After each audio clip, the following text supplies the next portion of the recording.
அருட்பெருஞ்சோதி அருட்பெருஞ்சோதி தனிப்பெரும் கருணை அருட்பெருஞ்சோதி. எல்லா உயிர்களும் இன்புற்று வாழ்க, வள்ளல் மலரடி வாழ்க வாழ்க, கொல்லா விரதம் புகழ எல்லாம் ஓங்குக, நல்லோர் நினைத்த நலம் பெறுக, நன்றி நினைத்த எல்லோரும் வாழ்க இசைந்து. உலக மக்களே, அறிவார்ந்த அன்பர்களே, ஆண்மநேய ஒருமைப்பாடுடைய அன்பர்களே, அருட்பெருஞ்சாண்டுடைய திருவிளையாடலை பார்த்து கொண்டிருக்கிறோம். அருட்பெருஞ்சாண்டுடைய கலியுகத்தினுடைய கடைசி திருவிளையாடல் 1823ஆம் ஆண்டு தொடங்கி 30/1/1874 இரவு 12 மணி வரையிலும் 51 ஆண்டுகள் அருட்பெருஞ்சோதி ஆண்டவருடைய திருவிளையாடல் நடந்து கொண்டிருக்கிறது. அருட்பெருஞ்சோதியுடைய திருவிளையாடல், இந்த பிரபஞ்சத்தில் ஏராளமான திருவிளையாடல்கள் நடந்து இருந்தன. ஆனால் இது கலியுகத்தினுடைய கடைசி திருவிளையாடல். சமயங்களும் மதங்களும் மார்க்கங்களும் உருவாகி 4 யுகங்களிலுமே, கிரேத யுகம், திரேத யுகம், துவார யுகம், கலியுகம், 4 யுகங்களிலுமே இந்த சமயங்களும் மதங்களும் மார்க்கங்களும் உருவாகி அதற்கு ஏற்றபடி இந்த கர்த்தாக்களை அமைத்து, ஆலயங்களை அமைத்து, வழிபாட்டு முறைகளை அமைத்து விட்டார்கள். மக்களும் வழிபட்டு கொண்டிருக்கிறார்கள். ஒவ்வொன்றுக்கும் ஆயுள் காலம் உண்டு. யுகங்களுக்கும் ஆயுள் காலம் உண்டு. இந்த சமயங்கள் மதங்கள் மார்க்கங்களுக்கும் ஆயுள் காலம் உண்டு. இது முடிவடைகின்ற நிலையில் உலக மக்களுக்கு ஒரு ஆன்மீக வழி வேண்டும் என்பதற்காக சுத்த சன்மார்க்கத்தை அருட்பெருஞ்சாண்டவர் நிறுவி அதை தன் மகன் கையில் ஒப்படைப்பதற்காக தனது மகனை, தனது செல்வ பிள்ளையை ஒரு தாயின் வழியாக இந்த மண்வெளிக்கே வருவிக்க செய்தார். தன் மகனை வருவிக்க செய்த பிறகு இந்த 51 ஆண்டுகளையும் 8 ஆண்டுகளாக பிரித்து தன் மகனுக்கு அருளை கொடுத்து கொண்டிருக்கிறார். அந்த வகையிலே வல்லப்பமானவர்கள் வருவிக்க உற்று 8 ஆண்டுகள் வரையிலும் எந்த விதமான அருளையும் பெற முடியவில்லை.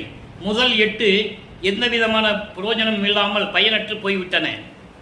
2வது 8 தொடங்கும் போது, அதாவது வல்லப்பமானவர்கள் வருவிக்க உற்று 9வது ஆண்டிலே தன் மகனை ஆட்கொண்டு மகன் முன் தோன்றி, மகனே, என்னால் வருவிக்க உற்றவன், முன்பருவம் பின்பருவம் காட்டி உனக்கு அருள் கொடுப்பேன் என்று சொல்லி மறைந்து விடுகிறார்.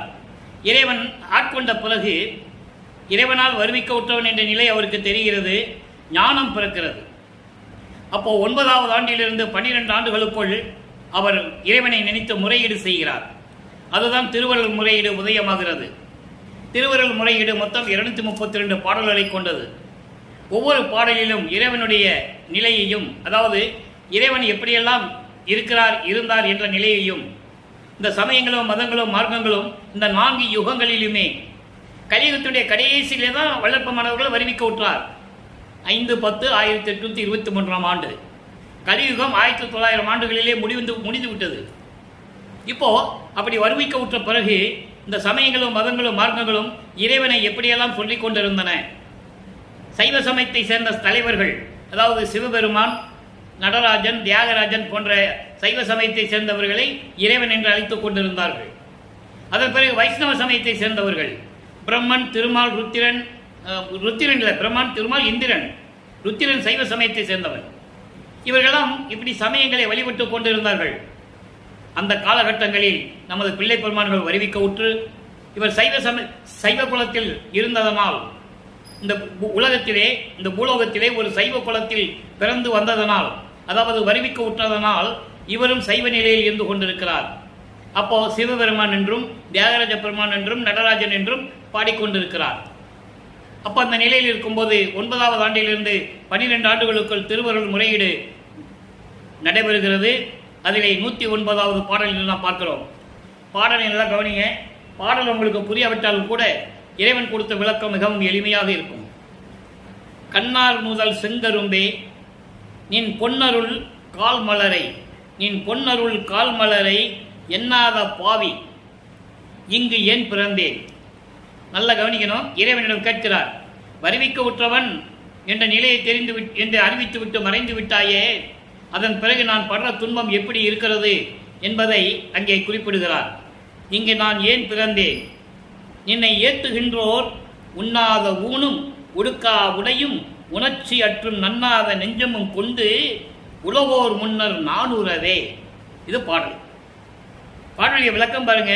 அதாவது கண்ணார் முதல் செங்கரும்பே, செங்கரும் போன்று இனித்து கொண்டிருக்கின்ற நெற்றிக்கண் உடைய இறைவனே, நீ பொன்னருள் கால் மலரை எண்ணாத பாவி நான், உன் பொன்னான திருவடிகளை நினைக்காமல் இருந்து கொண்டிருக்கின்ற அந்த பாவி ஏன் இந்த பூலோகத்தில் பிறந்தேன் என்று கேட்கிறார் இறைவனை.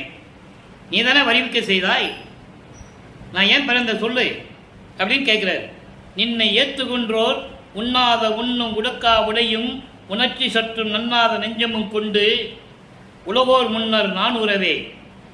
உன்னை வணங்குகின்றவர்களுக்கு முன்னாலும் இந்த உலக மக்களுக்கு முன்னாலும் உண்ண உணவு இல்லாமல் உடுக்க உடை இல்லாமல், நல்லா கவனிக்கணும், உண்ண உணவு இல்லாமல் உடுக்க உடை இல்லாமல் சற்றும் உணர்ச்சி இல்லாத இந்த நெஞ்சத்தை கொண்டு நான் திரிந்து கொண்டிருக்கிறேனே, நான் அவமானப்படவா? நான் உறவே, நான் அவமானப்படணும்னு நீ நினைக்கிறியா? விரைவில் வந்து எனக்கு அருள்வாயாக என்று கூறுகிறார். நான் ஏன் பிறந்தேனே எனக்கே தெரியல. இறைவா, எப்படிப்பட்ட இறைவன்? நெற்றிக்கண்ணுடைய இறைவனே, நான் இந்த உலகத்தில் ஏன் பிறந்தேன்? காரணத்தை சொல்லு. நீ பாட்டு வந்து என்னை ஆண்டருளி என்னை ஆட்கொண்டு விட்டு நீ என் மகன், என்னால் வருவிக்க விட்டவன் என்று தெரிவித்து விட்டு சொல்லிவிட்டாய். வெளியே சொல்லவும் முடியல, யார்கிட்டயே சொல்லவும் முடியல, என்னை யாரும் மதிக்க மாட்டேன்றான். இந்த பூலோகத்தில் ஒரு குடும்பத்தில் ஒரு தாயின் வழியாக பிறந்ததினால் ஏற்பட்ட சொந்தங்கள், இவர் அங்கு பிறந்தனால்தான் அந்த சொந்தம் ஏற்பட்டுச்சு இவருக்கு. அப்படி சொந்தங்கள் எல்லாம் என்னை ஏளனம் பேசும்படியும் நான் அவமானப்படியும் திரிந்து கொண்டிருக்கிறேன். எதுக்காக? இந்த ஒரு தன் வயிற்றுக்காகவும் இந்த துணிக்காகவும் உடுக்க உடைக்காகவும் நின்று கொண்டு இந்த மனம் வெம்பிக் கொண்டிருக்கிறேன் என்று சொல்லி முறையீடு செய்கிறார். அதன் பிறகு 13வது ஆண்டின் தொடக்கத்தில் அவருக்கு ஞானம் ஏற்பட்ட பிறகு திருவொற்றியூர் செல்ல வேண்டும் என்று மனம் உந்துகிறது. மனம் சொல்லுது, நீ திருவொற்றியூர் போன்னு. இவர் மனம் சொல்றதை விட அருப்பெருஞ்சாண்டவர் மனதை தூண்டி விடுகிறார். இவர் திருவொற்றியூர் செல்லுகிறார். திருவொற்றியூரிலே கிட்டத்தட்ட 10 பதியத்தை இதுவரைக்கும் நாம் பார்த்திருக்கிறோம். எந்த விதமான பதிலும் இல்லை. அங்கே போய் சிவாய நமச்சிவாயா, ஓம் நமச்சிவாயா இதெல்லாம் சொல்லிக்கிட்டே இருப்பார். திருநீர் பூசிக்கிட்டு இருக்கணும் அப்படின்லாம் சொல்லுவார். இவர் அந்த நிலையில் இருந்து கொண்டு இருக்கிறார். இருந்துதான் ஆகணும், காலத்தின் கட்டாயம். அப்போ அந்த நிலையில் இருக்கும்போது இப்போ திருமலை வயலுக்கு போனார். அங்கே ஒரு பதியம் பார்த்தா, நம்ம ஏற்கனவே 12வது பதியத்தை பார்த்தோம். இன்னைக்கு 13வது பதியத்தில் 9வது பாடல். திருமலை வயலில் 2 பதியம் தான் அங்கே உருவாகுது. இன்னைக்கு 9வது பாடல். தீது இல்லா திருமுல்லை வாயில் வாழ் கோது இல்லாது உண பெருங்குன்றமே, வாது இல்லாது உன்னை வாழ்த்த வந்தோர் தம்மை ஏது இலார் என்று இருப்பதும் என் கொலோ அப்படின்னு சொல்றாரு. அதாவது பெருமையுடன் விளங்கி கொண்டிருக்கின்ற, எந்த விதமான குற்றங்கள் குறையில்லாமல் வளமுடன் செழித்துக் கொண்டிருக்கின்ற, பெருமையுடன் இருக்கின்ற திருமுல்லை வாயிலில் இருக்கின்ற இறைவனே கோது இல்லாத இறைவன். கோது இல்லாதென்றால் எந்த குற்றங்களும் இல்லாது அந்த இறைவன். அப்படிப்பட்ட இறைவனை குணப்பெரும் குன்றே, குணங்களிலே பெரும் மலையாக விளங்கி கொண்டிருக்கின்ற இறைவனே, வாது இல்லாது உன்னை, அதாவது மனதில் உன்னை நினைத்து கொண்டு எந்தவித வஞ்சகமும் இல்லாமல் சூது இல்லாமல் உன்னை வாழ்த்த வருகின்றவர்களுக்கு எதுவும் கொடுக்கவில்லை என்று இருப்பது இது நல்லதா? எதற்காக நீ அமைதியில் இருந்து கொண்டிருக்கிறாய்? உன்னை வணங்க வேண்டும், உன்னை வணங்கி உன் அருளை பெற வேண்டும் என்று வந்து கொண்டிருக்கிறார்கள். எதுவும் தெரியாத போல இருந்து கொண்டிருக்கிறாயே. அதோடு மட்டுமல்ல, நானும் வந்திருக்கிறேன். ஏன் எவர் வந்தாய் என்று கேட்கவில்லை, எதற்காக நீ வந்திருக்கிறாய் என்று கேட்கவில்லை, நீ யார் என்று கூட என்னை கேட்கவில்லை. எதற்காக? விரைவில் வந்து எனக்கு அருள வேண்டும், உன்னை வேண்டுகிறேன், விண்ணப்பிக்கிறேன் என்று சொல்லி இந்த பதியத்தை நமக்கு அருளி இருக்கிறார்கள். இப்போ வல்லப்பமானவர்கள் 16 ஆண்டுகள் வரையிலும், அதாவது 2வது 8 ஈரட்ட 16 ஆண்டுகள் வரையிலும் இந்த நிலை தொடர்ந்து கொண்டிருக்கிறது அவருக்கு. அப்போ ஒரு மனம் எப்படி இருந்திருக்கும் என்பதை நீங்கள் கொஞ்சம் சிந்தித்து பாருங்கள். வெளியே சொல்ல முடியாது. இறைவன் மகன் வருவிக்க விட்டவன் என்ற நிலை தெரியும், எதற்காக வருவிக்க விட்டவன் என்ற நிலை அவருக்கு தெரியாது. இந்த நிலையில் இருக்கும்போது அவர் மனம் இப்படியெல்லாம் வேதனைப்படுகிறது. இப்போ 3வது 8 அடியெடுத்து வைக்கும்போது 17வது ஆண்டிலிருந்து 24 ஆண்டுகளுக்குள் என்ன நடந்தது? 3ஆம் திருமுறை உருவாகிறது. ஏற்கனவே நம்ம 9 பதியத்தை பார்த்துருக்கிறோம். இப்போ திருவொற்றியூருக்கு போகிறார். திருவொற்றியூருக்கு போகிறாரு, திருவிழா வீதியை பார்க்க போகிறாரு. எந்த விதமான பதிலும் இல்லை. இப்போ நாரையும் கிளியிலையும் தூது அனுப்புகிறாரு. அந்த பதியத்தெல்லாம் நம்ம பார்த்துட்டோம். எந்த விதமான பிரயோஜனம் இல்லை. இப்போ 10வது பதியத்திலே புனரா விறகு பொருந்துரு வேட்கையின் இரங்கல் என்ற பதிகம். அந்த பதியத்துடைய பொருள் என்னவென்றால், தலைவி தலைவனை பார்க்க முடியாமல் இயங்குகிறாள். தலைவனிடமிருந்து எந்த இன்பத்தையும் பெற முடியவில்லை. காதலனுடைய வரவை எதிர்பார்த்து கொண்டிருக்கிறாள். இந்த நிலையை தோழியிடம் சொல்லுகிறாள்.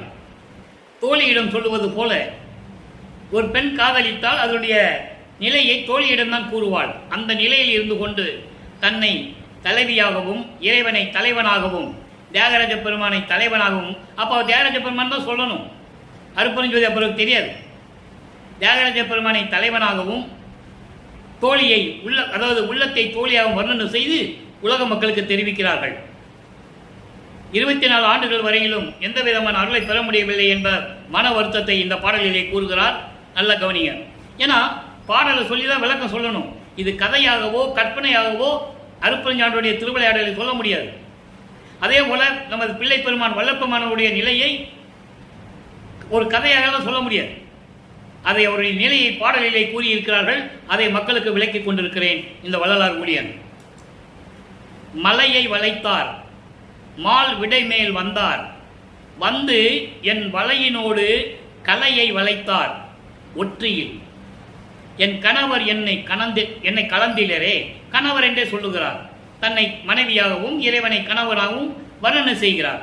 கலந்திலரே சிலையை வளைத்த மதன் அம்பு தெரித்தான், விடுக்க சிலைக்கின்றான் திலகன் முதலாய். திலகன் முதலாய் என்பது தோழியை சொல்லுகிறார். நிலா போன்ற அழகான முகமுடைய நெற்றியுடைய என் தோழியே என்று கூறுகிறார். என்னடி நான் செய்வது ஒன்றும் தெரிந்திலனே. இது பாடல். தன்னுடைய மன குமுறலை மன வேதனையை ஒரு தோழியிடம் சொல்லுவது போல உலக மக்களுக்கு தெரிவிக்கிறார். முதல் இந்த பாடலுடைய விளக்கத்தை பார்ப்போம். அதுக்கப்புறம் இந்த பாடல்னால உலக மக்களுக்கு என்ன சொல்றாரு அதையும் சொல்லியாகணும். மலையை வளைத்தார், இமயமலையை வளைத்தவர் யாரு? சிவபெருமான், தியாகராஜ பெருமான். சிவபெருமான் தான் இங்க தியாகராஜ பெருமான் சொல்றாரு. திருவொற்றியூரில் இருக்கிற தியாகராஜ பெருமான் சொல்லுவாரு. திருமலை வாயில் இருக்கிற இறைவனை மாசிலாமணின்னு சொல்லுவார். திருவெள்ளத்தாயத்தில் பிச்சாண்டின்னு சொல்லுவார். சிதம்பரத்தில் நடராஜன் சொல்லுவார். நல்லா கவனிச்சுக்கணும் நீங்க. இவங்கெல்லாம் ஒரு குரூப்பு. மதுரையிலே சொக்கநாதன் சொல்லுவார். அப்போ மலையை வளைத்தார், இமயமலையை வில்லாக வளைத்தவர், மால் விடை மேல் வந்தார். மால் விடை என்பது பெரிய காளை வாகனம், நந்தின்னு சொல்லுவாங்க இல்லையா? சிவபெருமான் கோயிலெல்லாம் நந்தி இருக்கும், அதான் அவருடைய வாகனம். பெரிய காளை வாகனத்து மேல் வந்தார். வந்து என் வலையினோடு கலையை வளைத்தார். இவர் ஒரு பெண்ணாக இருப்பதனால் நான் தெருவில் நின்று கொண்டிருந்தேன். எனக்கு தெரியாமல் வந்து என் கையை பிடித்து கையில் இருந்த வலைகளையும் உருவி எனது மேலாடையையும் எடுத்துக்கொண்டு ஓடிவிட்டார். அதான் தெருவில் ஓடுறேன்னு சொல்லுவார். அந்த பதியை நம்ம பின்னால் பார்க்க போகிறோம். 10 பாடல் அருமையாக இருக்கும். இவரை பார்த்த உடனே தியாகராஜ பெருமான் தெருவழியாக ஓடுவார். இவரு பின்னால் இறைவா ஓடாதன்னு ஓடுவார். ஓட்டத்தை பிடிக்க முடியாது. எப்படி பிடிக்க முடியும்? இந்த நிலைகளெல்லாம் பின்னால் வருகிறது. இப்போ அதை கோடிட்டு காட்டுகிறார். இவர் அங்கே இருக்கும்போது எதிர்பாராத விதமாக தியாகராஜ பெருமான் இவர் கையை பிடிச்சி இவர் பெண் என்று உருவகப்படுத்துகிறார். நல்லா பிடிச்சிக்கணும். அப்போ என்ன பண்ணணும்? என்ன சொல்றாருன்னா, மேலாடை மேல் போட்டு இந்த துண்டை எடுத்துட்டு ஓடி போயிடுறாரு. வலைகளை கலட்டி என் ஆடையை கலைத்து விட்டு ஓடிவிட்டார் திருவொற்றியூரில் இருக்கின்ற தியாகராஜ பெருமான். அவர் வேறு யாரும் இல்லை, என் கணவர் இன்னும் என்னை வந்து சேர்ந்திலேயே, கலந்திலேயே. அதுக்கடுத்து சொல்றாரு, சிலையை வளைத்தான் மன்மதன் வில்லை எடுத்து அம்பு தொடுத்து காமக்கணையை தொடுக்கிறான் கோபமாக. அப்படி என்றால் காமம் என்னை வளைத்துக் கொண்டது என்று சொல்லுகிறார். அதான் அதுக்கு பொருள் நீங்க புரிஞ்சுக்கணும். அங்க மன்மதன் வந்து வில்லெடுத்து அம்பு தொடுத்தெல்லாம் போடல. காமம் என்னை வளைத்துக் கொண்டது. கணவனோடு சேர வேண்டுமே, அந்த காமத்தை இன்பமாக கழிக்க வேண்டுமே என்று சொல்லி இந்த பாடலை நாம் கருளியிருக்கிறார்கள். காமம் என்பது இங்கே இறைவன் மீது கொண்ட காதல். அந்த காதல் எனக்கு இருந்ததனால் இப்படியெல்லாம் நான் காத்து கொண்டிருக்கிறேன் தோழியே, நான் என்ன செய்வதென்று தெரியாமல் திகைத்துக் கொண்டிருக்கிறேன் என்று சொல்லி இந்த பாடலை அருளியிருக்கிறார்கள். இதனால் உலக மக்களுக்கு தெரிவிப்பது வல்லப்பமானவர்கள் என்னவென்றால், உலக மக்களே, நான் இந்த பூலோகத்திற்கு ஒரு தாயின் வழியாக வருவிக்க உற்று 24 ஆண்டுகள் வரையிலும் இறைவனிடமிருந்து எந்த விதமான அருளையும் பெறவில்லை. என்னை வந்து பார்க்கவும் இல்லை. அந்த நிலையில் நான் இருந்து கொண்டிருக்கிறேன் என்று சொல்லி உலக மக்களுக்கு தெரிவிக்கிறார்கள். இப்போ 3வது இதே நிலையில போயிடுச்சு. 24 ஆண்டுகள் வரையிலும் வல்லப்பெருமான்கள் வருவிக்க உற்று 24 ஆண்டுகள் வரையிலும் எந்த விதமான அருளை பெற முடியாமல் இவர் தங்கியிருந்த இடத்துக்கும் திருவொற்றியூருக்கு போறது, மாசிலாமணிக்கு போகிறது, திருமலை வயலுக்கு போகுது, அப்படியே கொஞ்ச நாள் அங்கேயே அப்படியே போய் திருவள்ளூருக்கு போகிறது. இப்படியாவது ஒரு நிலை ஓடிட்டு இருக்கு. திருவள்ளூர் போய் வீரராமனை பற்றி பாடுறது, இப்படி அவர் தெரியாமல் பாடிக்கிட்டு இருக்காரு. எல்லாரும் சொல்லுவாங்க, யோ எல்லாம் அவர் பாடினதான் சொல்லுவாங்க. தவறு அது. அவருக்கு மறைப்பு நிலை இருந்தது, பாடினார். அதுக்கப்புறம் அவங்களே வந்து என்னை வணங்குறாங்கன்னு சொல்றாரு. பிரம்மன் திருமாலாம் என் காலில் விழுந்து வணங்குறாங்கன்னு சொல்றாரு. அப்போ அவருக்கு தெரிஞ்சிருந்தா எப்படி போய் வணங்கியிருப்பாரு? புரிஞ்சுக்கணும் நீங்க. அவர் நிலை, அந்த காலத்து நிலை அப்படி இருந்தது அவருக்கு. திருமலை வயலுக்கு போயிட்டு அப்படியே திருவள்ளூருக்கு போயிடுவாரு. அங்க போனா அங்க இருக்கிறவங்க சொல்லுவாங்க, ராமலிங்கம் அங்க வந்திருக்க, ஏதாவது ஒரு பாட்டு பாட அப்படின்னு சொல்லும்போது பாடுறது. இந்த நிலையில தான் அவர் பாடிக்கிட்டு இருந்தாரு. அப்போ இந்த நிலையெல்லாம் உருவான பிறகு, இதெல்லாம் முடிந்த பிறகு வல்லப்பமானவர்கள் 4வது எட்டில் அடியெடுத்து வைக்கிறார். 4 32. 32 ஆண்டுகளுக்குள் அந்த 24 ஆண்டு வரைக்கும் எதுவும் நடக்கல. 32 ஆண்டுகளுக்குள், அதாவது 25வது ஆண்டிலிருந்து வருவிக்க உற்று 25வது ஆண்டிலிருந்து 32 ஆண்டுகளுக்குள் என்ன நடந்தது? நான் ஏற்கனவே கூறியிருக்கிறேன் நண்பர்களே. வல்லப்பமானம் பற்றி கூறும்போது அவருக்கு வயது இல்லை. வயதை பற்றி கண்டிப்பாக கூறக்கூடாது. அவர் ஒவ்வொரு யுகத்திலையும் இருந்தவர், இறைவனுடைய பிள்ளையாக இருந்தவர். சுத்த சன்மார்க்கத்தை மக்களிடம் சொல்லுவதற்காகவும், சுத்த சன்மார்க்கத்தை மக்களிடம் சேர்ப்பதற்காகவும், கொலையும் கொலையும் தவிர்க்க வேண்டும் என்று சொல்லுவதற்காகவும், ஜீவகானிய ஒழுக்கத்தை சொல்லுவதற்காகவும் தான் வருவிக்க உற்றவர் என்பதை அவரே கூறுகிறார் திருவருட்பாவிலே. அகவலே கூறுவார். ஒரே வரிதான், ஈன்ற ஆன்ற சன்மார்க்கம் அணிவர என்னைத்தான் ஈன்று அமுதளித்த இனிய நற்றாயே. தெளிவா சொல்லுவார். என்னையும் இரக்கந்தன்னையும் ஒன்றாக இருக்க இசைவித்து மன்னி வாழ்வுற வருவித்த கருணை வள்ளல் நீ என்று கூறுவார். இதெல்லாம் திருவருட்பாவிலே பாடல்கள் உண்டு, யாரும் மறுக்க முடியாது. ஆக இதற்காகவே வருவிக்க உற்றவர். அந்த தெரியாத நிலையில், மறைப்பு இருந்த நிலையில் இதெல்லாம் செய்து கொண்டிருக்கிறார்கள். இப்போ 25வது ஆண்டிலிருந்து 32 ஆண்டுகளுக்குள் என்ன நடந்தது? 27வது ஆண்டு தொடக்கத்தில் வருவிக்க உற்று 27வது ஆண்டு தொடக்கத்தில் தனக்கோடி அம்மையாருக்கு தாலி கட்டி அந்த அம்மையாருக்கு மோட்ச வீட்டை காட்டி விமோசனத்தை கொடுத்தது. அப்போ அந்த திருமணத்தின் போது பிரம்மன், திருமால், ருத்திரன் அனைவரும் அங்கே வந்து காத்து கொண்டிருக்கிறார்கள். திருமணத்தை பார்த்து கொண்டு வாழ்த்துகிறார்கள். அப்போ அருட்பெருஞ்சாண்டவரும் சிவகாமி வள்ளியும் அங்கு வரவில்லை, தன் தாயும் தந்தையும் வரவில்லை என்று அவர் மனம் எப்படி புண்பட்டது என்பதை பாடலிலே கூறியிருக்கிறார்கள். அதை நம்ம அருட்பிரகாச மாலையில் கடைசியில் பார்க்க போகிறோம். அப்போ உங்களுக்கு அந்த விளக்கம் புரியும். இதை மட்டும் மனசில் வச்சுக்கங்க, இந்த திருவிளையாடல் நடந்ததை. அதன் பிறகு பற்றுகளை நீக்கி, உலக விடயங்களை நீக்கி, மண்ணாசை, பெண்ணாசை, பொன்னாசை என்ற ஆசைகள் எல்லாம் நீக்கி அந்த நிலையில் இருக்கும்போது 32 ஆண்டுகள் நிறைவடைய போகிறது. அந்த காலகட்டங்களில் அருட்பிரகாச மாலை உருவாகிறது. அருட்பிரகாச மாலை மொத்தம் 100 பாடல்கள். இதுவரை 33 பாடலை பார்த்துருக்கோம். இன்னைக்கு 34வது பாடலை பார்க்குறோம். இந்த நிலையில் இருக்கும்போது 32வது ஆண்டு வருவிக்க உற்று 32வது ஆண்டு கடைசி கட்டத்தில் சுத்த சன்மார்க்கம் இருப்பது தெரியும். அதை தன் மகனுக்கு கொடுக்க போகிறார் என்று அவருக்கும் தெரியும். அதற்கு அந்த நிலைகள் எல்லாம் மாறுகிறது. இப்போ நீங்கள் பாருங்க, விந்து நிலை, நாத நிலை, இரு நிலைக்கும் அரசாய்.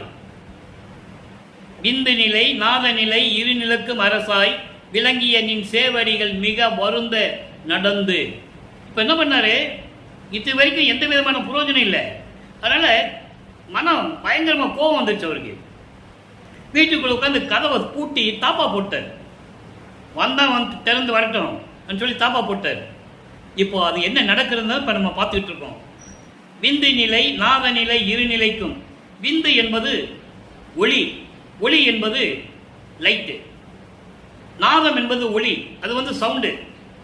இந்த 2 நிலைகள் இருக்கின்ற ஒளி நிலைகள் வேறு, அந்த ஒளி நிலைகள் வேறு. ஒவ்வொரு ஒளி நிலைக்கும் இத்தனை மைல்கல் என்று ஒரு கணக்கு இருக்கு, அளவு இருக்கு. சித்தாந்தமும் வேதாந்தமும் விந்து நாதத்தை, விந்துவை சிவம் என்றும் நாதத்தை சக்தி என்றும் சொன்னார்கள்.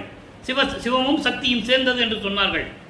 ஆக இந்த நிலைகள், இரு நிலைகளுக்கும் அரசனாக இருந்து கொண்டு விளங்கிக் கொண்டிருக்கின்ற உன் திருவடிகள், அப்படிப்பட்ட திருவடிகள் வருந்தும்படி, கால் வலிக்கும்படி நடந்து இந்த பூலோகத்திற்கு வந்து எல்லோரும் வணங்கி, அதாவது எல்லோரும் வணங்கி போற்றக்கூடிய நிலை பெற, அதாவது எண்ணெய், அங்கே எண்ணெய்ன்றது மறைப்பில் இருக்கிறது. அவர் என்ன சொல்றாருன்னா, என்னை எல்லோரும் போற்றும்படி, இந்த வானவர்கள் உலகமும் என்னை போற்றும்படி தன் மகனுக்கு சிறப்பாக செய்ய வேண்டும் என்பதற்காக திருவடிகள் வருந்த நடந்து வந்து அப்படின்னு சொல்றாரு. அதான் சொல்றாரு, வந்து நிலை பெற, அதாவது நடந்து வந்து, வருந்த நடந்து வந்து நிலை பெற. யார் நிலை பெற? அவர் நிலை பெற, நான் நிலை பெற, எல்லாரும் போற்றும்படி வணங்கும்படி நான் இருக்க வேண்டும் என்பதற்காக அப்படிப்பட்ட திருவடிகள் தெருவிலே நடந்து வந்து நான் இருக்கும் இடத்தை தேடி அடைந்து மணிக்கதவம் திறப்பித்து, வீடு வந்து திறந்திருக்கல, அவர் வந்து திறக்கிறாரு. ஏன்னா மகனை சமாதானப்படுத்தணும், ரொம்ப கோபமாக இருக்கிறாரு, நம்ம நடந்து போகிற மாதிரி போனாதான் அவனை சமாதானப்படுத்துன்னு சொல்லி நடந்து வந்த மாதிரி திருவடிகளை காட்டுறாரு. பாரு, உனக்காக நான் தெருவில் நடந்து வந்தேன்னு சொல்கிறேன். அப்படிப்பட்ட திருவடிகள் வந்து கதவை திறப்பிக்க செய்து, மகனே என்று என்னை அழைத்து, இதுவரைக்கும் சொல்ல மாட்டார், நானும் 4 திருமுறைக்கு வராது, இப்பதான் கடைசி கட்டம், 32வது ஆண்டுடைய கடைசி கட்டம். அங்கதான் சொல்றாரு, இறைவன் வந்து என்னை மகனே என்று அழைத்து இந்து நிலை முடி முதலாம் திருவுருவம் காட்டி, இந்து நிலை முடி முதலாம் திருவுருவம் காட்டி. இந்து என்பது பிறைசந்திரன், பிறைசந்திரன் சூடிய சடை, கங்கையை சுமந்திருக்கின்ற தலையிலே கங்கையை சுமந்திருக்கின்ற ஒரு காட்சி. இப்படியெல்லாம் எனக்கு காட்சி கொடுத்து அந்த உருவத்தை காட்டி, யாரு? சிவபெருமான் உருவத்தை காட்டின்னு சொல்றார். அப்ப உருவத்தை காட்டி என் கையில் ஒன்று அளித்து, என் கையில் ஒன்று அளித்து, ஒன்று என்பதுதான் அருள்கொடை. நம்ம ஏற்கனவே நான் சொன்ன விளக்கம் தான், ஒன்று ஒன்று தான் சொல்லுவார், அது வந்து அருள்கொடை. அது என்ன அருள்கொடைன்றது இப்போ நம்ம பின்னால் சொல்லுவார். எங்கே? 6ஆம் திருமுறையில் சொல்லுவார். அதை ஒன்று அளித்து இன்பம் எய்துக என்று உரைத்தாய். ஒரு அருள்கொடையை கொடுத்து, மகனே இதை பெற்றுக்கொள், இதை பெற்றுக்கொண்டு பூலோகத்தில் இன்பமாக இருப்பாயாக என்று சொல்லி நீ எனக்கு அருள் செய்தாய். முந்து நிலை சிறியேன் செய்த தவம் அறியேன், முந்து நிலை சிறியேன் தவம் செய்த அறியேன். இங்க சொல்றாரு, நான் எந்த யுகத்தில் இருந்து, எப்படியெல்லாம் யுகத்தில் இருந்தேன்னு சொல்றாரு. முந்து நிலை, இதற்கு முன்னால் இருந்த நிலைகள், சென்ற யுகங்களிலே நான் சமயங்களிலும் மதங்களிலும் மார்க்கங்களிலும் பின்பற்றிக் கொண்டு இருந்திருப்பேன். ஏன் இப்போ கூட கடைசியில் நான் பின்பற்றிக் கொண்டுதான் இருந்தேன். அப்போ நான் என்ன தவம் செஞ்சேன்னு எனக்கு தெரியல, நான் அறியேன், ஆனால் உனக்கு தெரியும்.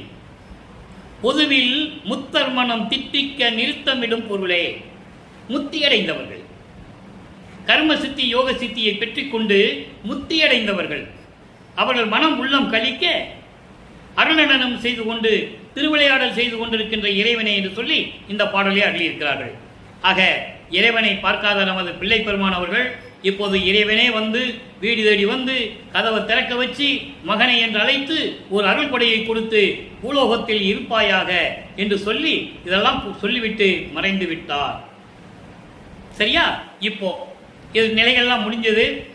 இந்த நிலைகள் உருவாகும் போது வல்லப்பெருமானவர்கள் வரிக்கு உற்று 43வது ஆண்டில் இருக்கிறார். 5 8 முடிந்து 43வது என்பது 6வது 8னுடைய தொடக்கத்தில் இருக்கிறார். 6 8 48. ஆக 43வது ஆண்டில் அந்த நிலையில் இருக்கும்போது வல்லப்பெருமானவர்கள் அவருடைய நிலையையும் இறைவன் வந்து அருள் கொடையை கொடுத்துட்டு போன நிலையையும் கூறுகிறார்கள். அப்போது வல்லப்பெருமானவர்கள் கருங்குழியிலேயே இருந்து கொண்டிருக்கிறார்கள். கருங்குழி என்ற கிராமத்திலே இருந்து கொண்டிருக்கிறார்கள். இப்போ அங்கே இருந்து கொண்டிருக்கும் போது என்ன நிலை உருவாகுது?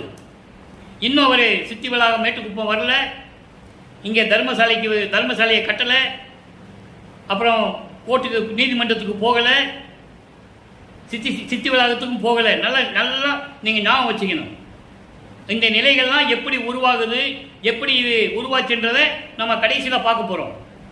இப்போ 43வது ஆண்டில் வல்லப்பெருமானவர்கள் இருக்கும்போது, அதாவது வருவிக்க உற்று 43வது ஆண்டு இருக்கும்போது வல்லப்பெருமானவர்கள் கருங்குழியில் இருக்கும்போது என்னென்ன நடந்தது?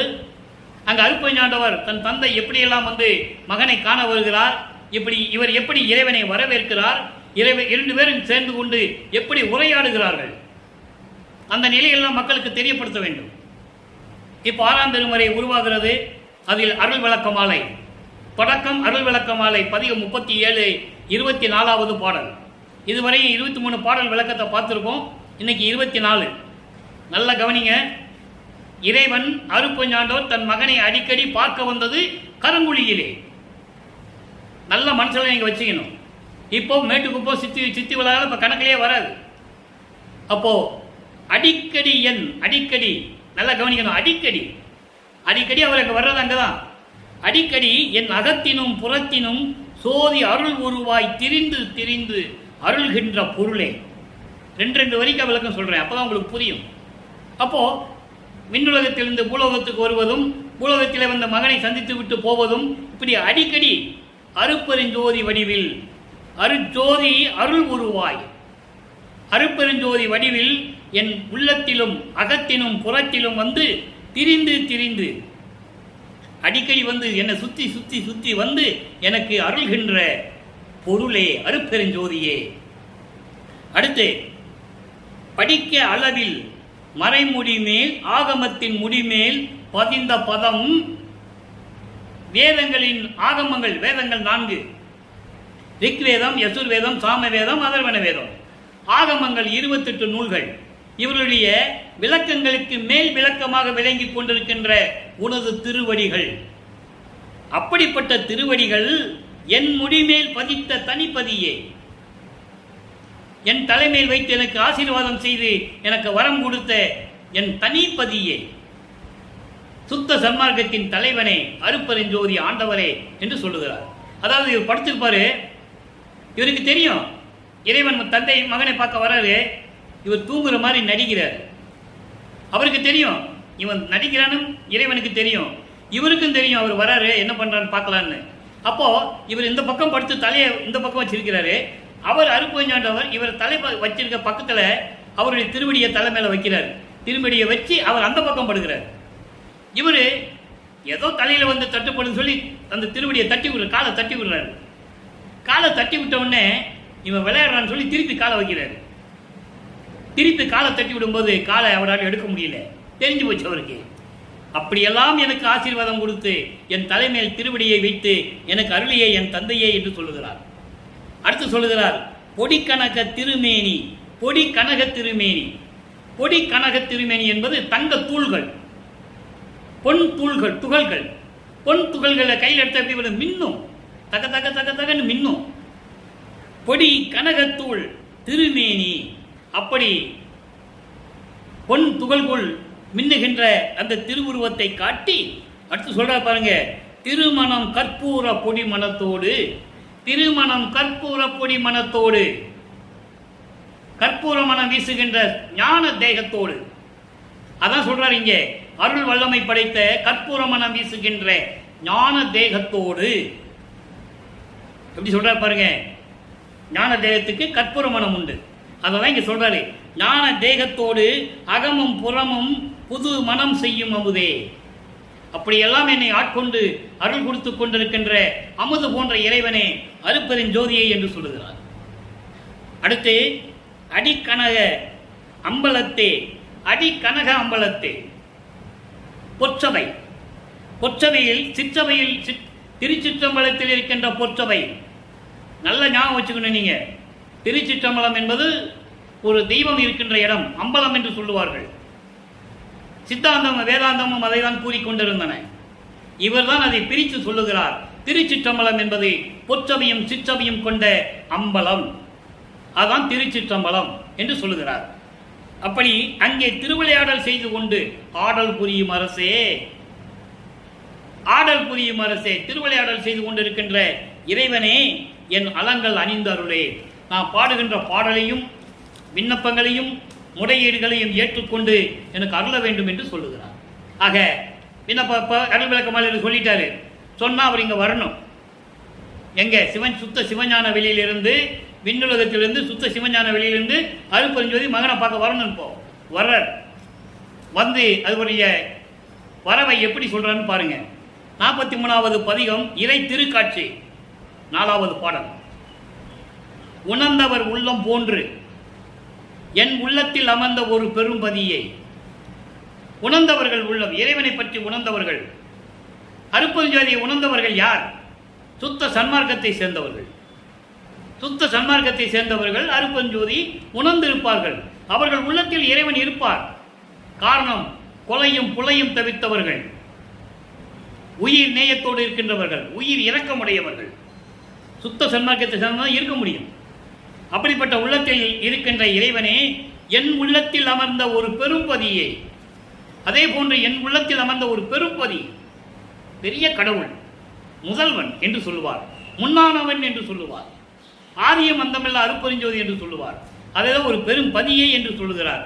அப்படிப்பட்ட இறைவனை என் ஓப்பை, ஓப்பு என்பது என்னுடைய பேரின்பம், என்னுடைய இன்பத்தை, அப்படிப்பட்ட இறைவனை, இன்பமான என்னுடைய இன்பத்தை, என்னுடைய இன்பமான இறைவனை, அருப்பெருஞ்சோதியை புணர்ந்து என்னை கலந்த போகத்தை, புணர்ந்து என்னை கலந்த போகத்தை, புணர்ந்து என்பது இங்கே என்னை கட்டி தழுவி, இங்கே வந்து நான் இங்கே வான்னு சொன்னேன், எங்கள் அப்பா வந்துட்டார், அவர் எப்படிப்பட்ட இறைவன் சொல்லிக்கிட்டே வராரு. சொல்லிட்டு வந்த பிறகு புணர்ந்து என்னை கலந்த போகத்தை, என்னை கட்டி தழுவி அணைத்து என்னோடு கலந்து கொண்ட பேரின்பத்தை, அப்படிப்பட்ட பேரின்பத்தை, எனது பொருளை, எனது இறைவனை, அருப்பெருஞ்சோதியை, என் புண்ணிய பயனை, இறைவனை சொல்லுகிறார், என் புண்ணியமான இறைவனை கொணர்ந்த ஒரு பொருள் என் கரத்திலே கொடுத்த. நல்லா கவனிக்கணும். அங்கே இப்போ இன்னைக்கு பார்த்தோம், அருட்பெருஞ்சோதி சமாளியில் ஒன்று கொடுத்தாருன்னு பார்த்தோம்ல, அது என்னன்னு நம்ம சொல்லணும். இப்போ சொல்லுவார், அந்த பொருளை எனக்கு கொடுத்ததை மறுபடியும் இங்கே சொல்கிறாரு. கொணர்ந்த, அப்படிப்பட்டு ஒரு கொணர்ந்த ஒரு பொருளை எனக்கு கொண்டு வந்து, அருள் வல்லமை படைத்த ஒரு கொடையை, ஒரு அருள் கொடையை கொண்டு வந்து என் கரத்திலே கொடுத்த குருவை ஞாபகப்படுத்துகிறாரு. அங்கே எனக்கு கொடுத்தாருல்ல, அதை இங்கே சொல்கிறாரு. அப்படிப்பட்ட குருவை என் குணப்பெருங்குன்றை, என் குணப்பெருங்குன்றை. இறைவனுக்கு 8 குணங்கள் உண்டு. தன்மயத்தனாதல், தூய உடம்பினாதல், இயற்கை உணர்வினாதல்,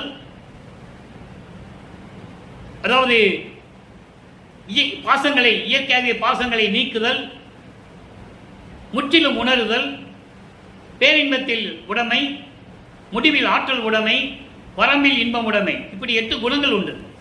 அப்படிப்பட்ட இறைவனே, இங்க பாருங்க, அடுத்து சொல்வார் பாருங்க, மலர்ந்த செங்குவளை மலர் எனக்கு அளித்த.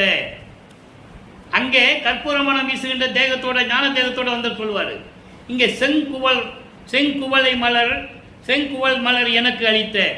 செங்குவளை மலர் என்பது கற்பை குறிக்கக்கூடிய ஒரு மலர். ஆணாக இருந்தாலும் சரி, பெண்ணாக இருந்தாலும் சரி, ஆணுக்கும் கற்பு உண்டு, பெண்ணுக்கும் கற்பு உண்டு. அந்த கற்பை குறிக்கிற மலர் தான் செங்குவளை மலர்.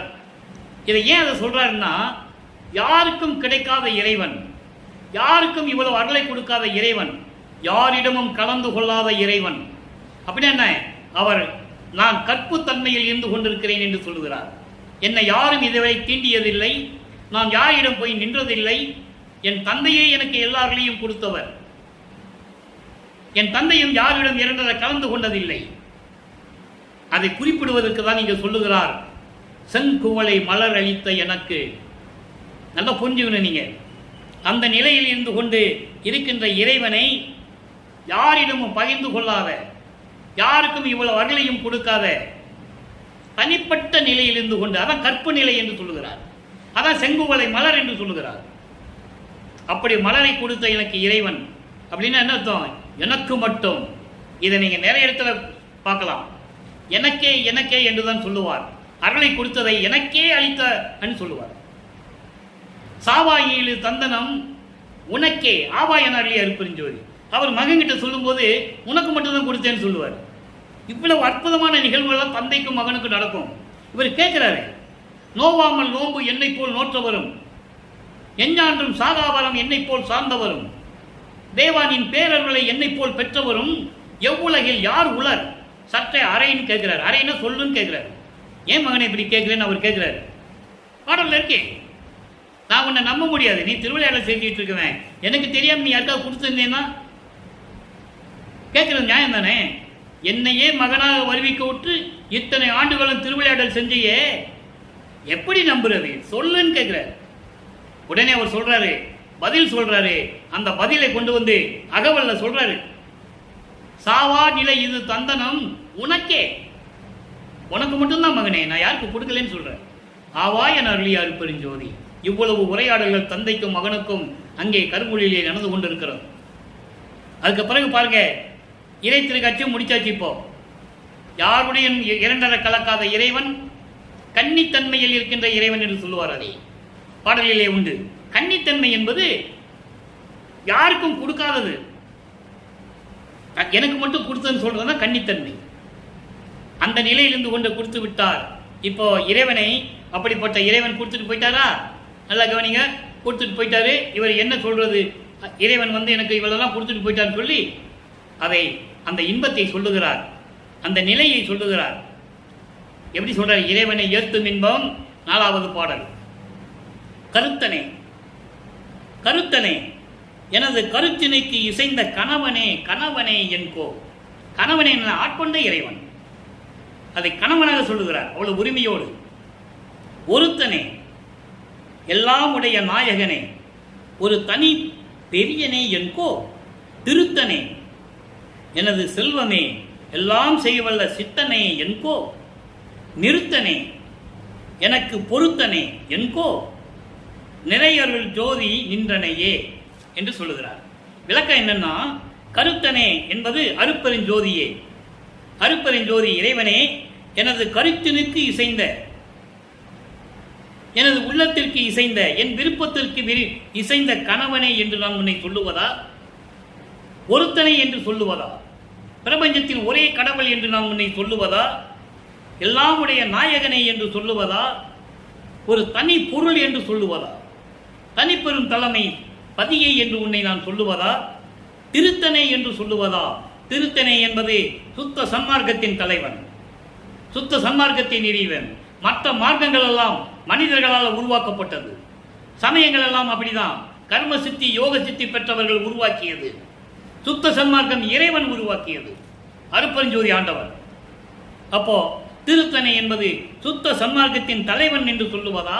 சுத்த சன்மார்க்கத்தின் கடவுள் என்று உன்னை நான் சொல்லுவதா? எனது செல்வம் என்று சொல்லுவதா? எல்லாம் செய்யவல்ல சித்தன் என்று நான் சொல்லுவதா? நிறுத்தனே, நிறுத்தனை என்றால் திருவிளையாடல் செய்து கொண்டு அருளாட்சி செய்து கொண்டிருக்கின்ற இறைவன் என்னை சொல்லுவதா? என்னோடு கலந்து கொண்ட இறைவன் என்று நான் சொல்லுவதா? உன்னை அருப்பெருஞ்சோதி என்று உன்னை சொல்லுவதா? இறைவனே, நான் எப்படி சொல்லுவது? உன்னை எப்படி சொல்லி வாழ்த்துவது என்று சொல்லி இந்த பாடலில் நாம் கருளி இருக்கிறார்கள். அடுத்து திருநட புகழ்ச்சி. திருநட புகழ்ச்சி என்பது இறைவனுடைய திருவிளையாடலை பற்றி சொல்லுவது. வள்ளற்பமானவர்களே கூறுகிறார், திருநட புகழ்ச்சி 5வது பாடல். எப்படி திருவிளையாடல் செஞ்சார் இறைவன் அவரிடம் சொல்லணும்ல, சொல்றார். அகவடிவை ஒரு கணத்தை அனக வடிவாக்கி. நல்லா கவனிக்க நண்பர்களே, 202 ஆண்டுகள் ஆகிவிட்டது வல்லப்பமானவர்கள் இந்த பூலோகத்திற்கு வருவிக்க விட்டு. அவருடைய அருள் நிலையை, கடவுள் நிலையை, எப்படியெல்லாம் மறுப்புஞ்சாண்டவர் அவர் தந்தை மகனுக்கு அருள் செய்தார், எப்படியெல்லாம் திருவிளையாடல் செய்தார் என்பதை யாரும் மக்களிடம் சொல்லவில்லை. பொதுப்படையாக பேசினார்களே தவிர திருவிற்பாவை எடுத்துக்கொண்டு இப்படியெல்லாம் திருவிளையாடல் நடந்தது என்று யாரும் சொல்லவில்லை. இது சொல்றார் பாருங்க, அவர் சொன்னதெல்லாம் நம்ம சொல்லணும். கற்பனை அல்ல, கதை அல்ல. அகவடிவை ஒரு கணத்தை அனக வடிவாக்கி அருள் அமுதம் உவந்து அளித்து, அருள் அமுதம் உண்டவர். அந்த தாயின் கருவறையிலே இருக்கும்போது அருள் அமுதம் உண்டவர். அதன் பிறகு இவர் மறிப்பு நிலை ஏற்பட்ட பிறகு உண்ட உணவெல்லாம் தத்துவ சித்தியால் அமுதமாயிற்று என்று சொல்லுவார். மற்றவங்க பார்க்கறதுக்கு சாப்பிட்ற மாதிரி தெரியும், விட்லாச்சாரிய படம் மாதிரி சாப்பாடு உள்ள போகும், உடம்புல சேராது இல்ல. அந்த நிலையை கூறுவார்கள் வல்லப்பமானவர்கள். இதற்கு முன் நான் உண்ட உணவெல்லாம் அமுதமாயிற்று என்று கூறுவார். காரணம், இறைநிலைக்கு செல்ல வேண்டும் என்றால் பசி இருக்கக்கூடாது, மலஞ்சலம் கழிக்கக்கூடாது, இந்த நிலைகளெல்லாம் இருக்க வேண்டும். சும்மா எல்லாம் கடவுளாயிட முடியாது.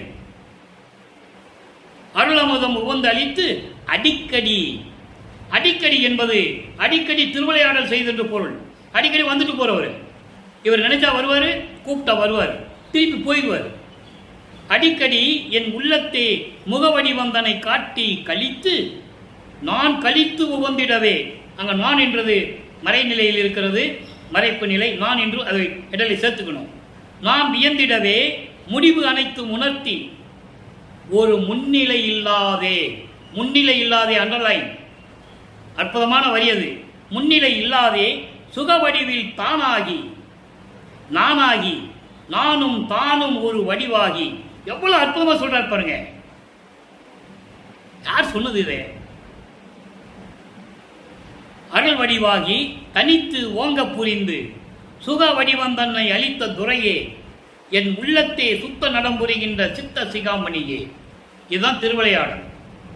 அதாவது உன்னாலே வருவிக்க உற்று, அதாவது அருப்பஞ்சோதி ஆண்டவரால் வருவிக்க உற்ற எட்ட இந்த உடம்பு இருக்கிறதே, உலக மக்களுக்கு முன்னால் இந்த உடம்பை பொன்னான தேகமாக்கி, சுத்த தேகமாக்கி, பொன்னான தேகமாக்கி அருளமுதம் மகிழ்ந்து அழித்து அடிக்கடி என் உள்ளத்தில் வந்து மலர்ந்த முகத்தோடு முக வடிவம் தன்னை காட்டி,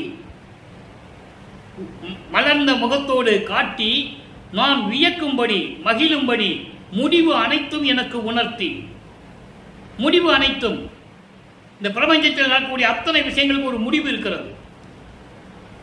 எல்லாவற்றையும் எனக்கு உணர்த்தி ஒரு முன்னிலை இல்லாத என்பது இதற்கு முன்னாலே இருந்த உருவங்கள்லாம் இல்லாமல், எதையும் சுட்டி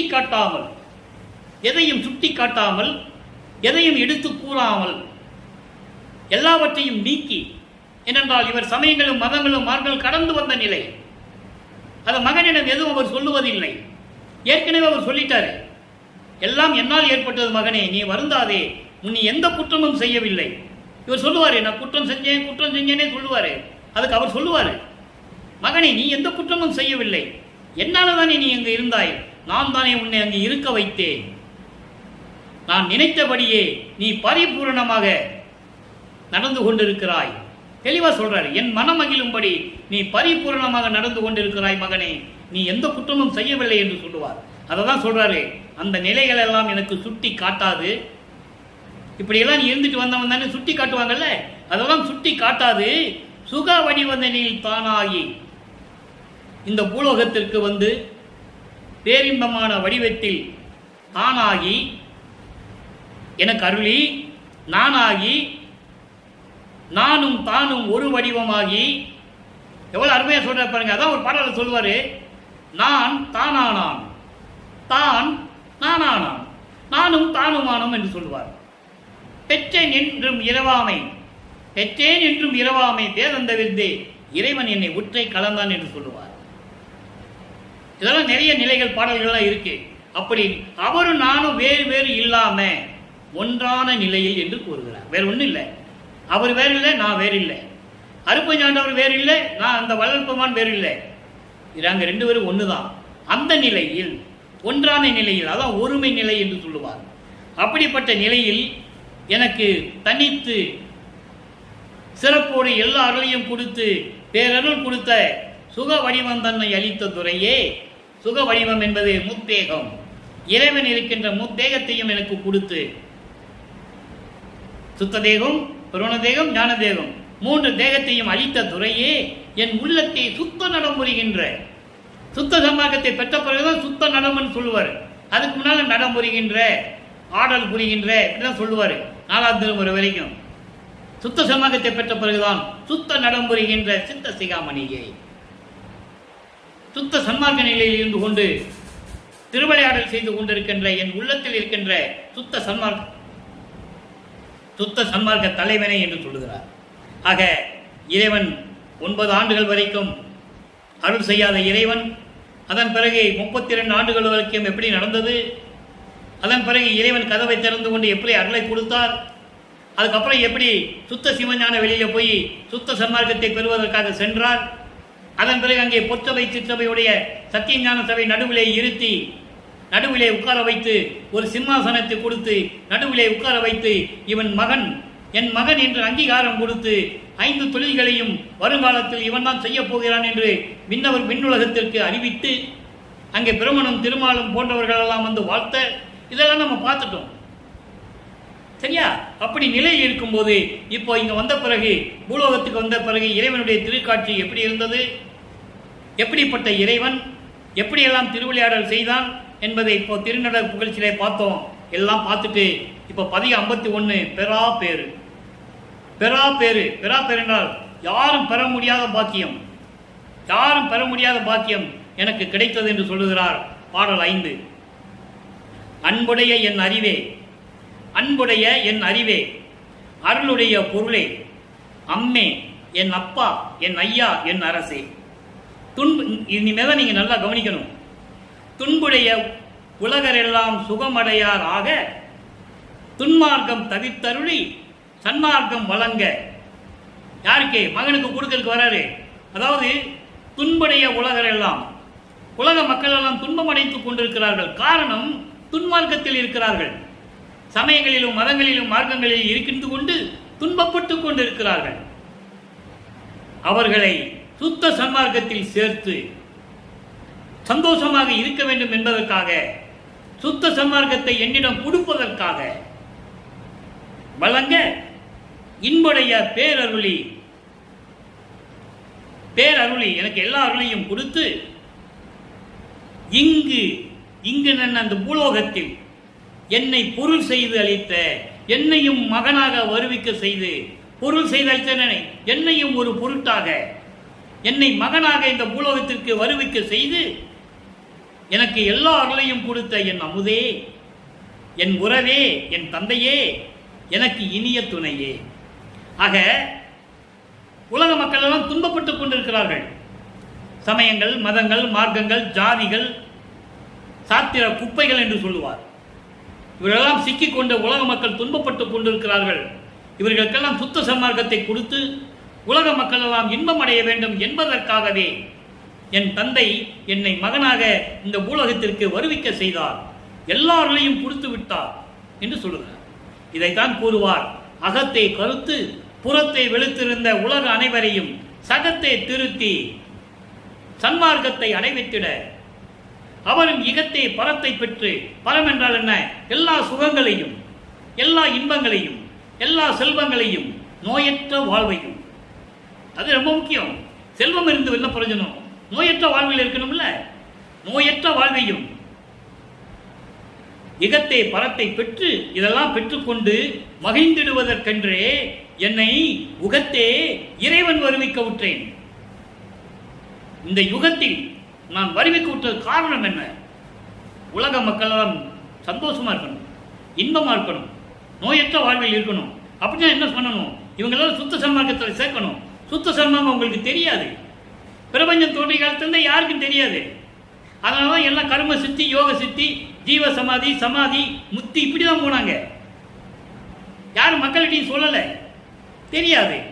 அதை உலக மக்களுக்கு தெரியப்படுத்தி இவர்களெல்லாம் சுத்த சன்மார்க்கத்தில் சேர்த்து எல்லாரும் மகிழ்வோடு இருக்க வேண்டும் என்பதற்காகவே நான் வருவிக்க விட்டேன் என்று சொல்லுகிறார். ஆக அப்படிப்பட்ட இறைவனே, என்புடை நீ இருக்கின்றாய், என்னோடு நீ இருக்கின்றாய், உன்புடை நான் மகிழ்ந்தே இருக்கின்றேன். என்னோடு நீ இருக்கின்றாய், உன்னோடைய நான் மகிழ்வோடு இருந்து கொண்டிருக்கிறேன். இவ்வொருமை நல்ல பாருங்க, இவ்வொருமை யார் பெறுவார் ஈண்டே? இந்த உலகத்தில், இந்த பூலோகத்தில் யார் இதை பெற முடியும்? இந்த ஒருமை நிலை, ஆன்மநேய ஒருமைப்பாடு நிலை, இறைவன நானும் ஒன்று என்ற நிலை யார் பெற முடியும்? நான் பெற்றிருக்கிறேன். உலக மக்களே, உங்களை எல்லாம் சமயங்களிலும் மதங்களிலும் மார்க்கங்களையும் நீக்கி சுத்த சன்மார்க்கத்தில் சேர்த்து நீங்கள் எல்லா இன்பங்களையும் செல்வங்களையும் பெற்று இந்த வையகத்தில் நீங்கள் வாழ்வாங்கு வாழ வேண்டும் என்பதற்காகவே நான் இறைவனால் வருவிக்க உற்றவன் என்று இங்கே சொல்கிறார். நல்லா புரிஞ்சுக்கணும் நீங்க. அப்போ இறைவனால் வருவிக்க உற்ற மகன் என்று சொல்லுகிறார். என்னை பொருள் செய்து அளித்த இங்கு, இதுதான் இறைவனுடைய வல்லற்பமானுடைய பெருமை, அருளுடைய தன்மை. யார் சொன்னது? யாரும் சொல்லலையே. மக்களுக்கு தெரியாது இல்லை, சொன்னாதானே தெரியும். சும்மா மேடையில் பயங்க பிடிச்சி பேசிட்டு வல்லற்பமான் சோறு போட சொன்னார், ஜீவானியம் பண்ண சொன்னார், அதெல்லாம் சொன்னது உண்மைதான், இல்லைன்னு நம்ம சொல்ல முடியாது. அடிப்படை என்ன? அவர் யார் முதல்ல? அருப்பறிஞ்சவது யார் முதல்ல? அருப்பஞ்சார் மகன் இவர் என்று சொல்ல வேண்டும். அவரே சொல்றாரு, இத்தனைக்கு கண் முன்ன நடந்தது, 202 வருஷத்துக்கு முன்னால் நடந்தது. மக்கள்கிட்ட யாரும் சொல்லல. எப்பவோ நடந்தது, எந்த யுகத்திலே நடந்ததெல்லாம் படிச்செல்லாம் மக்கள்கிட்ட சொன்னாங்க. சொல்லாம விட்டுட்டாங்க. நீங்கள் புரிந்து கொள்ளுங்கள் மக்களே, வல்லப்பமானவர்கள் இறைவனாக இன்னைக்கு 5 தொழிலையும் செய்து கொண்டு இந்த பிரபஞ்சத்தை இயக்கிக் கொண்டிருக்கிறார்கள். சுத்த சன்மார்க்கத்தை மக்களிடம் கொடுப்பதற்காகவே வருவிக்க விட்டவர். சுத்த சன்மார்க்கம் என்பது ரொம்ப நீங்க எல்லாம் வினோதமா நினைக்காதீங்க. அந்த மார்க்கத்தான நெறிகளை பின்பற்றணும், அவ்வளவுதான்.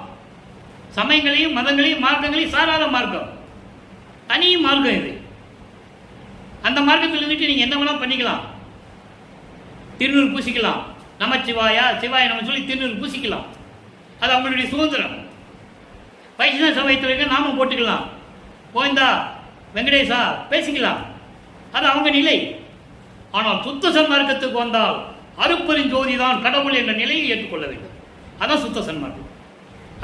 அவருக்கு கீழே தான் மீறி எல்லாருமே தெளிவாக சொல்றாரு. திருவருட்பா பாட்டிலையும் சொல்றாரு, உரைநடை பகுதியிலையும் சொல்றாரு. இவங்கெல்லாம் தத்துவத்தினுடைய தலைவர்கள் சொல்றாரு. அவங்களாம் தவம் இருந்து அந்த லேசங்கள் என்று சொல்லுவார், அணுக்கள், அந்த அணுக்கள் லேசங்கள் தவம் இருந்து அருப்பெருஞ்சோதி ஆண்டவரிடம் அருளை பெற்றுக் கொண்டவர்கள் என்று சொல்லுவார்.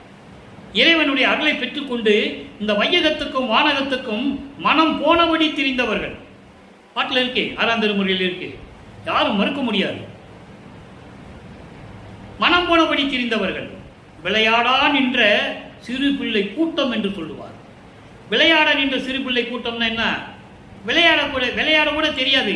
பச்சிலம், கை குழந்தை, கை குழந்தைக்கு விளையாட கூட தெரியாது. அப்படிப்பட்ட நிலையில் இருக்கின்றார்கள். யாராக இருந்தாலும் சரி, தெளிவா சொல்றாரு.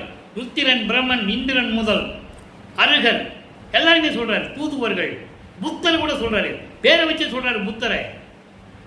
புத்தர் போன்றவர்கள் எல்லாம் சிலது அருள் ஒளியால் இறைவனிடம் அருளை பெற்றுக்கொண்டு இந்த வையகத்துக்கும் வானகத்துக்கும் மனம் போனபடி திரிந்தவர்கள். தெளிவா சொல்ற. மக்கள்கிட்ட யாரும் சொல்லல, அதனால மக்களுக்கு தெரியல. ஆக இந்த நிலையில் இருந்து கொண்டு வல்லப்பமானவர்கள் தன்னுடைய பாக்கியத்தை, யாரும் பெறாத பாக்கியத்தை நான் பெற்றுக்கொண்டேன் என்று கூறுகிறார்.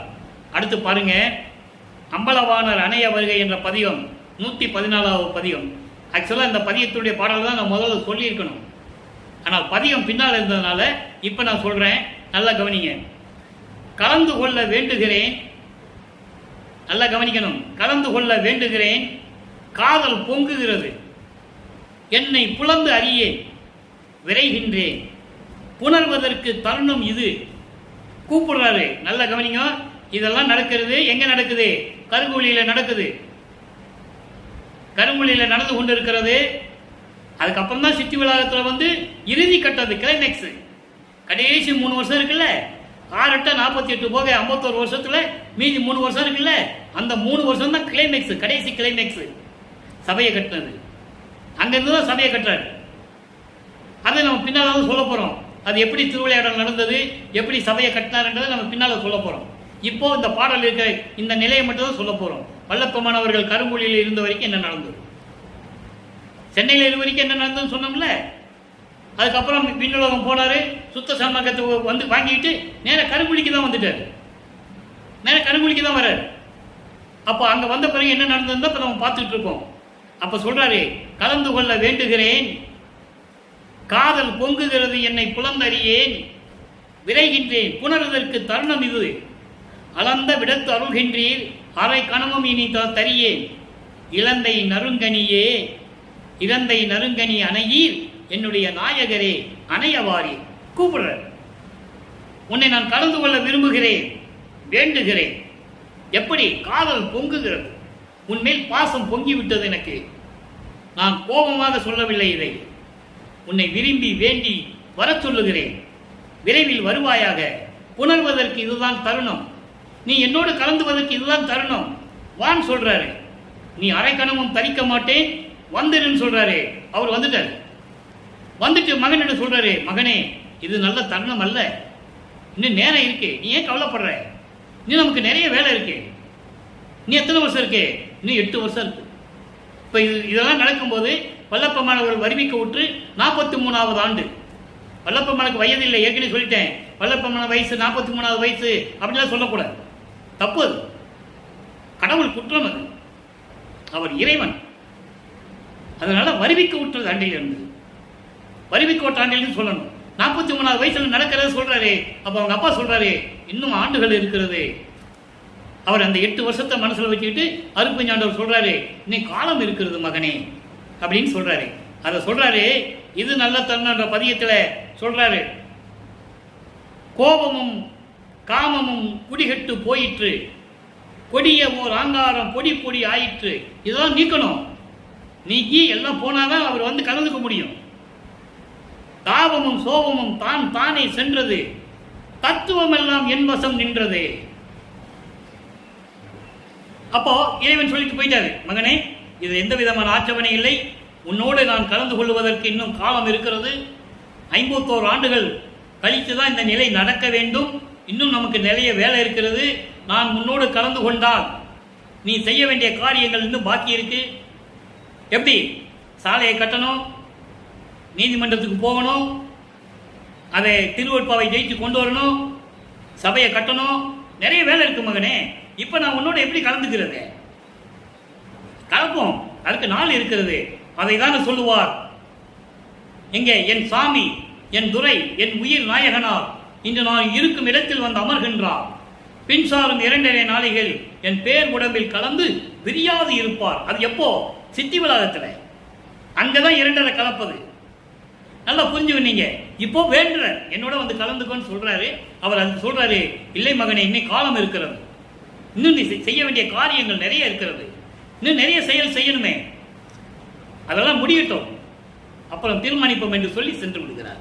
அப்ப இவர் சொல்றாரு, என்னிடம் இருந்த காமம், கோபம், இந்த 6 திரிசு பிண்ட துரிசுகளும் என்னை விட்டு போயிற்று, பொடி பொடி ஆயிடுச்சு, ஆணவம் போயிடுச்சு, தாபமும் கோபமும் மன துன்பங்களும் கோபங்களும் துயரங்களும் தான் தானாக சென்று விட்டது, தத்துவங்கள் எல்லாம் என் வசம் நின்று விட்டது என்று சொல்லுகிறார்.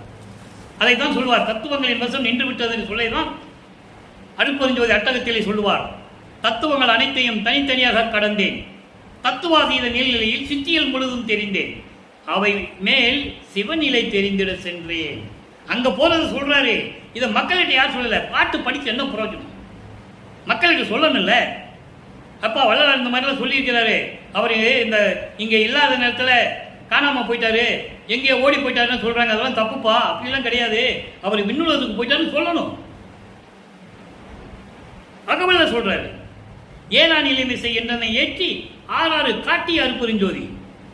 6 6 × 6 36 தத்துவங்கள். முதல்ல காட்டி அருட்பெருஞ்சோதி சொல்லுவாரு, அப்புறம் கடத்தி அருட்பெருஞ்சோதி சொல்லுவாரு. ஏன்னா கடத்தி கொண்டு போகணுங்க சிவஞான வெளிக்கு. அங்க போய் தான் சுத்த சன்மானத்தை கொடுக்கணும். தேவர்கள் முன்னிலையிலே தன் மகனை நிறுத்தி சிம்மாசனத்தில் இருக்க வைத்து அங்கீகாரம் கொடுத்து, எப்படி இங்க மன்னர்கள் வந்து இளவரசரை தேர்ந்தெடுப்பாங்க, முடி சுட்டுவாங்க, அந்த மாதிரி அந்த மகனுக்கு செய்யணும். எல்லாம் திருவருட்பாவை பாட்டில் இருக்கு. அப்போ செய்யும்போது மணிமகுடம் சூட்டும் போது இவர் வேண்டான்னு சொல்லுவார், நான் இப்படியே இருந்து கொள்ளுகிறேன், கீழே ஒரு வெள்ளாடை மேலே முக்காடு போட்டு நான் இப்படியே இருந்துக்கிறேன், எல்லாமே இந்த பிரபஞ்சத்தில் 4 யுகங்களிலுமே இப்படிதான் இருப்பார்கள் என்று மக்கள் நினைத்துக் கொண்டிருக்கிறார்கள். எப்படி? கிரீடம் வச்சுக்கிறது, அதில் தங்கம் வைடூரி எல்லாம் பதிச்சு, தலையில் ஒரு கிரீடம் மாட்டிக்கிட்டு, கையில் ஒரு வேல் வச்சுக்கிட்டு, ஏதாவது ஒரு ஆயுதம், வேலோ சூழாயுதமோ கத்தியோ ஏதோ ஒன்று, சங்கோ சக்கரமோ ஏதோ ஒன்று வச்சுக்கிட்டு, பட்டாடை போட்டுக்கிட்டு, உடம்பெல்லாம் நகையை மாட்டிக்கிட்டு, இப்படி தானே பார்த்தாங்க இறைவனை. நான் இப்படி இருக்கிறேன், என்னை பார்க்கட்டும் என்று சொல்கிறார். ஆக இந்த நிலையில் இருந்து கொண்டு வல்லப்பெருமானவர்கள் நம்ம பிரபஞ்சத்தை இயக்கிக் கொண்டிருக்கிறார்கள். ஆக அருட்பெருஞ்சோதியுடைய திருவிளையாடல் தெளிவாக உங்களுக்கு புரியும்படி இறைவன் கொடுத்த விளக்கத்தின்படி இந்த வள்ளலார் மொழியன் தெரிவித்து விட்டேன். தினமும் திருவிளையாடலை பார்த்து கொண்டிருக்கிறோம். இன்னும் ஆண்டுகள் நிறைய இருக்கிறது. நீ 2 ஆண்டுகளுக்கு மேலே நான் சொல்லணும். ஏன்னா 51 ஆண்டு திருவிளையாடலை ஒரே நாளில் சொல்ல முடியாது. ஒவ்வொரு பாடல் மூலமாக அந்த பாடலிருந்து எப்படி சொன்னாலும் தான் நம்ம விலைக்கு சொல்ல முடியும்.